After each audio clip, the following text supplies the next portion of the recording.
Hello and welcome back to my video on therapeutic diet. In this video, we are going to discuss about the definition for therapeutic diet and the different types of therapeutic diet that are used during various disease conditions. What is a therapeutic diet?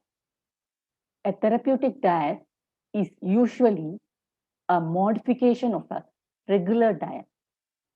It is modified to fit the nutrition needs of a particular person. A therapeutic diet is a meal plan that controls the intake of certain foods or nutrients. It is a part of the treatment of a medical condition and are normally prescribed by a physician and planned by a dietitian. A therapeutic diet is usually a modification of a regular diet. That is, a regular diet is customized or tailor made to suit a specific person's need. Therapeutic diets are modified for nutrients, texture, and for food allergies or food intolerances. The common reasons for modification of the diet are to maintain nutritional status, to correct nutritional status, to restore nutritional status, to decrease calories for weight control, to balance amounts of carbohydrate, fat, and protein for the control of diabetes. That is, for the optimum control of blood glucose in a diabetes patients, the amount of carbohydrate, and fat, and protein have to be in certain percentages. To maintain that percentages, the diet has to be balanced. To provide a greater amount of nutrients such as protein. That is, some nutrients, some diet, they require a higher amount of nutrient. That is, it may be protein. Some diets, they require higher amount of carbohydrates. Some diet, they require higher amount of fiber. So modification is done for that particular nutrient alone. And to decrease the amount of nutrient such as sodium, salt, fiber, etc. And to exclude foods due to allergies or food intolerances, these diets are called as elimination diets. Then to provide texture modifications due to problems with chewing and or swallowing. That is, people who have swallowing problem. That is, some people might have some dentition problems, or people who are going to be operated or who have undergone some operation, they might need some modification in the texture of their diet, as they will not be able to swallow the food properly, or they may not be able to chew the food properly. So these are the common reasons for the modification of the diet. Next, common therapeutic diets include, first, let us see the nutrient modifications. First one is diabetic diet. Next one is no added salt diet. Next one is low sodium diet. After that, low fat diet or low cholesterol diet, high fiber diet, and renal diet. Second one is the modification of texture, like mechanically soft diet for people who are feeling difficult to chew and swallow, and also puree diet. That is a diet that is mashed and then filtered so that it doesn't have any residues. Third one is diet for food allergy or food intolerance modification. Then for tube feedings, liquid tube feedings in place of meals. So when a person is not able to take a meal, when he or she has undergone some surgery, uh, they will be given tube feeding, that is enteral feeds. And then also, in addition to their normal intake, they need to be, some people need to be supplemented with tube feeds to maintain the calorie intake. Next is additional feedings. In addition to meal, extra nutrient may be ordered as supplements, usually ordered as liquid nutritional shakes twice or thrice a day, given either with meals or in between meals. The nourishments ordered a snack food or beverage item to be given between meals mid-morning or mid-afternoon. HS snacks ordered as snack food or beverage items to be given at the hour of sleep.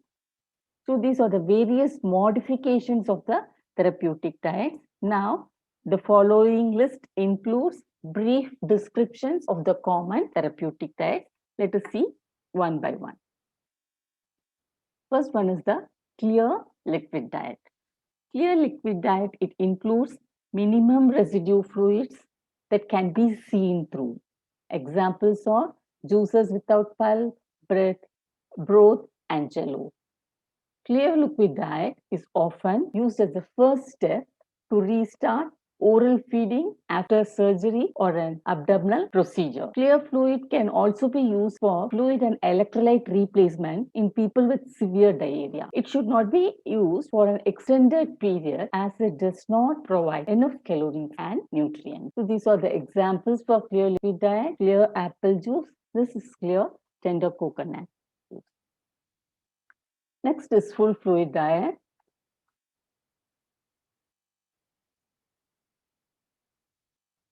Full fluid diet includes fluids that are creamy. Some examples of food allowed are ice cream, pudding, thin hot cereal, custards, strained cream soups, and juices with pulp.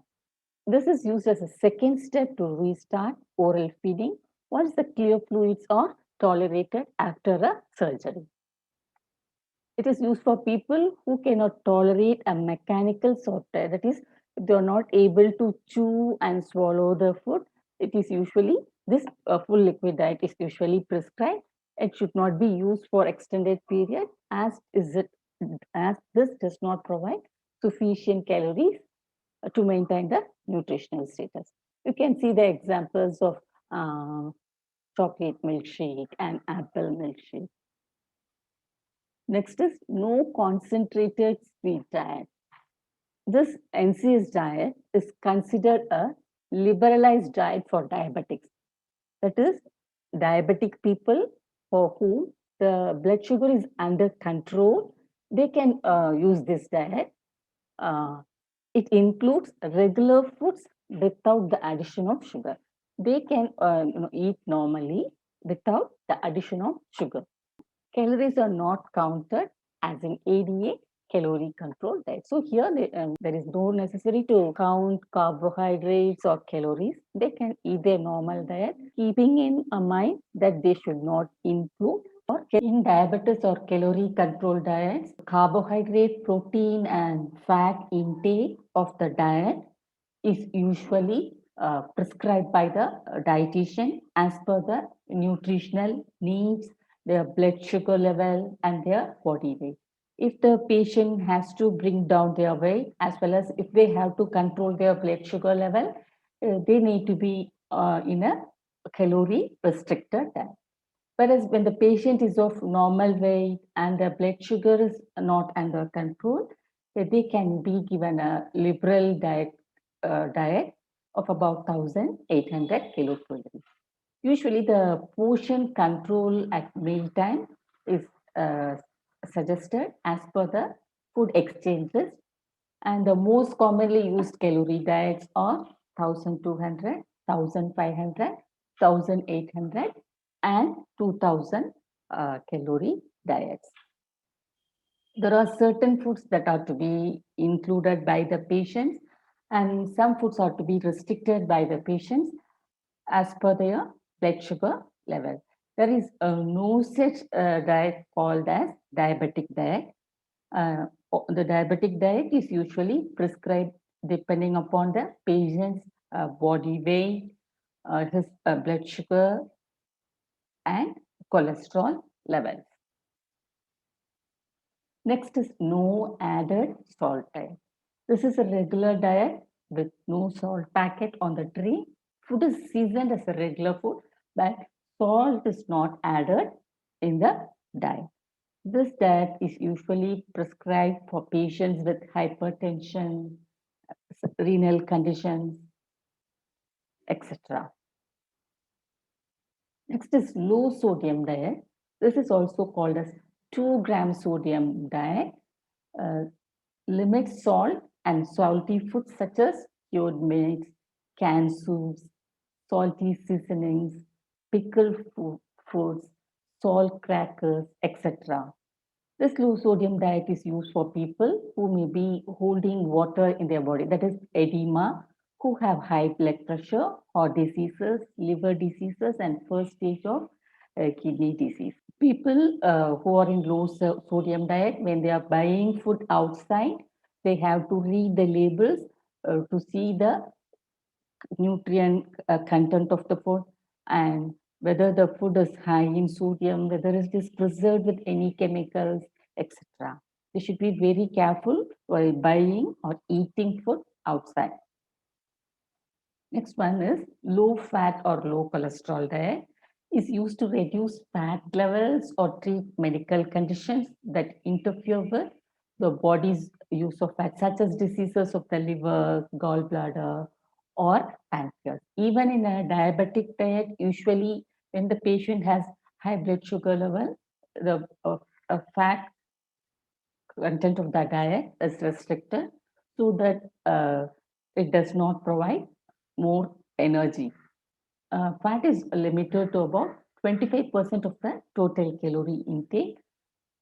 Low fat diet is not only low in total fat, it should be taken care that the diet is low in saturated fats and high in unsaturated fats. The diet should approximately contain 250 milligrams of cholesterol. It is advisable to reduce the amount of cholesterol in the diet. Foods that are high in cholesterol are usually non-vegetarian foods, and it is advisable to reduce non-vegetarian food intake. High fiber diet is prescribed in the prevention or treatment of number of gastrointestinal, cardiovascular, and metabolic diseases. Increased fiber should come from a variety of sources, including fruits, legumes, vegetables, whole breads, and cereals. Usually, the amount of fiber recommended by the American Dietetic Association is 14 grams per 1000 calorie for a normal adult. And if the patient has gastrointestinal diseases like irritable bowel syndrome, peptic ulcers, and celiac diseases, he should restrict the amount of fiber in the diet. Next is the renal diet is for people suffering from kidney diseases. The diet plan is highly individualized depending upon whether the patient is on dialysis or not. The diet restricts sodium, potassium, fluid, and protein at specified levels. Uh, in the renal diet, the fluid content of the diet should be taken care of. The fluid intake should be very closely monitored, and the attenders of the patient should be so cautious that the patient do not take more than the advised amount of food. Biochemical parameters are followed closely and the daily intake is modified accordingly. So every day the biochemical parameters are looked upon, and then the daily diet is modified daily according to the electrolyte levels like sodium, potassium, etc. Mechanically altered or soft diet is used when there are problems with chewing and swallowing. Changes in the mechanically altered or soft diet is nothing but the change in the consistency of the regular to a softer texture. It is for people with poor dental conditions, missing teeth, or condition known as dysphagia, or when the patient has some swallowing problems, like if they have some throat infection or if they have some operations in the head and throat, etc. In such cases, they are given a very soft, easily digestible diet. Puree diet A puree diet is nothing but a well mashed diet that is filtered and has no residue so that the diet is easily digested and absorbed. This is indicated for those with wired jaws, extremely poor digestion in which chewing is inadequate. The diet is often thinned down so it can pass through a straw or a tube. Next is elimination diets for food allergy and food intolerances. Food allergies are due to abnormal immune response and otherwise harmless food. Food allergies are due to an abnormal immune response to an otherwise harmless food. Foods implicated with allergies are strictly eliminated from the diet. Appropriate substitutions are made to ensure the meal is adequate. The most common food allergens are milk, egg, soy, wheat, peanuts, tree nuts, fish, and shellfish. A gluten-free diet would include elimination of wheat, rye, and barley, and this can be replaced with potato, corn, rice products, and oat products. Food intolerance is a common problem that is faced by children in which they are lactose intolerant. That is, they are deficient, their body is deficient with the enzyme lactase. Other common types of food intolerances include adverse reactions to certain products added to food to enhance taste, color, or protect against bacterial growth. Tube feedings. Tube feedings are used for people who cannot take adequate foods or fluid by mouth. Hence, a pour is made, that is, an ostomy is made in the body. It can be either through nasal, it can be either nasal feeding or through any of the roots in the uh, stomach, jejunum, ileum, etc. All parts of the nutritional needs are met through a tube feeding.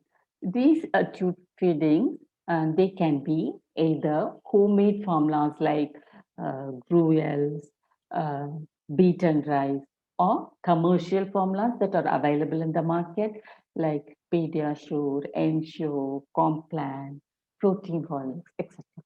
Some people may receive food by mouth if they can swallow safely and are working to be weaned off the tube feeding. And one more important diet is FODMAP diet, which is suggested for irritable bowel syndrome. Thanks for watching.